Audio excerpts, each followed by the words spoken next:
Umar இப்னுல் கத்தாப் ரலியல்லாஹு அன்ஹு அவர்கள் உமர் இப்னுல் கத்தாப் ரலியல்லாஹு அன்ஹு அவர்கள் வரலாற்றையே புரட்டி போட்ட ஒரு மாமனிதர். வரலாற்றையே புரட்டி போட்ட ஒரு மாமனிதர். சுப்ஹானல்லாஹ்.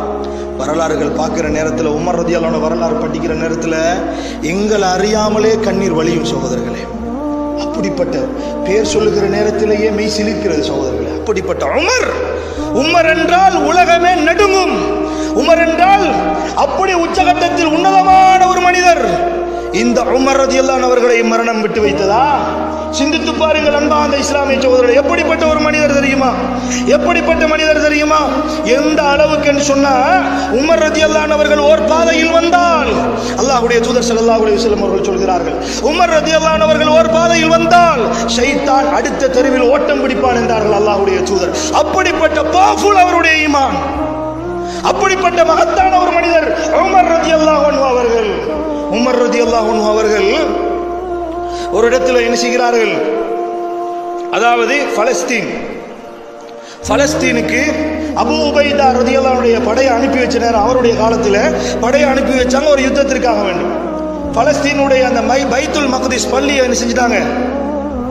பிடிபடுது. யாருடைய காலத்தில்? அபூ உபைதா ரலியல்லாஹு அன்ஹுவோட படை தலைமைத்துவம், அவருடைய தலைமைத்துவத்தின் கீழே உமர் ரலியல்லாஹு அன்ஹுடைய ஆட்சி காலம். அன்பார்ந்த இஸ்லாமிய சகோதரர்கள், இந்த செய்தியை நீங்க ஒழுங்காக புரிந்து கொள்ளணும். எப்படின்னு கேட்டா, அவங்கெல்லாம் சொல்லிட்டாங்கன்னு கேட்டா, உங்களுடைய ஹலீஃபா தான் வர வேண்டும், நாங்கள் பைத்துல் மக்திஸுடைய சாவியை கொடுக்கிறோம். பைத்துல் மக்திஸ பொறுப்பு கொடுக்கிறதா இருந்தா யார் வரணும்? உங்களுடைய ஹலீஃபா உமர் வர வேண்டும்.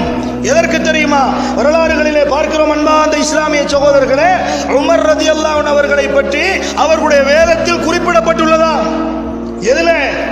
அந்த கிறிஸ்துவர்கள், அந்த நசாராக்கள், அந்த மஜூசிகளுடைய அவர்களுடைய அந்த வேதத்தில் என்ன செய்யப்பட்டிருக்கிறது? அந்த காபிர்களுடைய வேதத்தில் உமர் ரலியல்லாஹு அன்ஹு அவர்களை குறிப்பிடப்பட்டுள்ளது. எனவே எங்கள் வேதம் குறிப்பிட்ட அந்த கலீஃபா வர வேண்டும், அவர்களை நாங்கள் பார்க்க வேண்டும் என்று சொல்லி அபூ உபைதா ரலியல்லாஹு அன்ஹு அவர்களுக்கு செய்தி சொன்ன நேரத்தில் அபூ உபைதா ரலியல்லாஹு அன்ஹு அவர்கள் உமர் ரலியல்லாஹு அன்ஹு அவர்களை அழைப்பதற்காக வேண்டி கடிதம் எழுதுகிறார்கள். உமர் ரலியல்லாஹு அன்ஹு அவர்கள் என்ன செய்கிறார்கள் தெரியுமா? வருகிறார்கள்.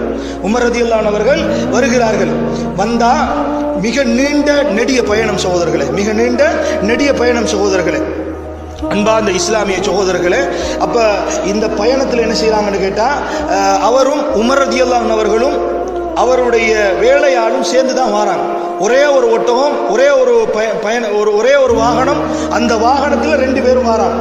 ஒருவர் நடக்க, மற்றவர் என்ன செய்வார்? வாகனத்தின் மீது ஏறி இருப்பார்.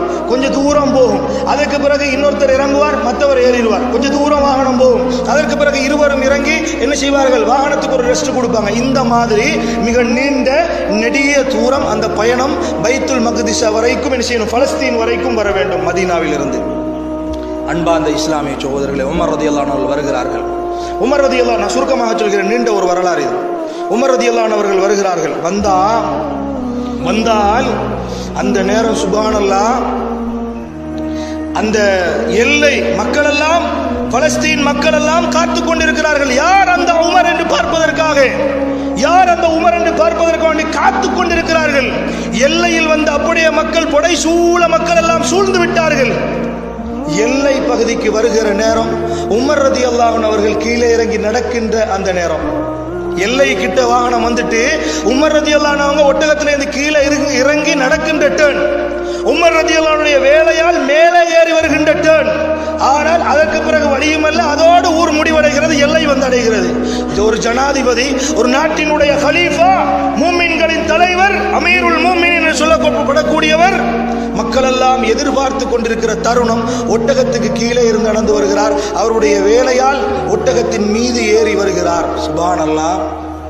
அபூ உபைதா ரலியல்லாஹு அன்ஹு ஓடோடி வந்து உமர் ரலியல்லாஹு அன்ஹு இடத்துல சொன்னார்கள், யா அமீரல் மூமினீன், யா அமீரல் மூமினீன், இது என்ன? இது இப்படி வருகிறீர்கள்?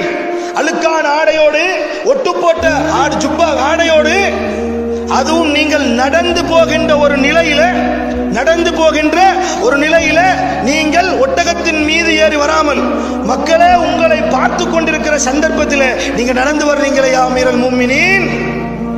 ஒட்டகத்தின் மீது ஏறக்கூடாதா, ஒழுங்கான ஆடைகளை அணியக்கூடாதா, ஒட்டு போட்ட ஷர்ட்டுகளை நீங்கள் போட வேண்டும் என்று சொன்ன நேரத்தில் அபூ உபைதா ரலியல்லாஹு அன்ஹு அவர்களை பார்த்து உமர் ரலியல்லாஹு அன்ஹு அவர்கள் சொன்ன வார்த்தைகள் பொன் எழுத்துக்களால் பொறிக்கப்பட வேண்டிய வார்த்தை. சகோதரர்களே, என்ன வார்த்தை தெரியுமா சொன்னார்கள்? என்ன தெரியுமா சொன்னார்கள்? உமர் ரலியல்லாஹு அன்ஹு அவர்கள், எங்களுக்கு இஸ்லாத்தை கொண்டுதான் கண்ணியம், ஆடைகளை கொண்டு கண்ணியம் அல்ல. கண்ணியம் என்பது நஹ்னு கௌமுன் அஸரல்லாஹு பில் இஸ்லாம், நாங்கள் ஒரு சமுதாயம், நாங்கள் இந்த முஸ்லிம் சமுதாயத்தை அல்லாஹ் தஆலா எதன் மூலம் கண்ணியப்படுத்தி இருக்கிறான்? இஸ்லாத்தை கொண்டுதான் கண்ணியப்படுத்தி இருக்கிறான். நீ சொல்லுகின்ற இந்த ஆடை அலங்காரங்களை கொண்டல்ல, நீ சொல்லுகின்ற இந்த வளர்ந்த வாகனத்தில் வர வேண்டும் என்பதல்ல, உயர்ந்த கண்ணியமான வாகனத்தில் வருவதை கொண்டு கண்ணியம் அல்ல.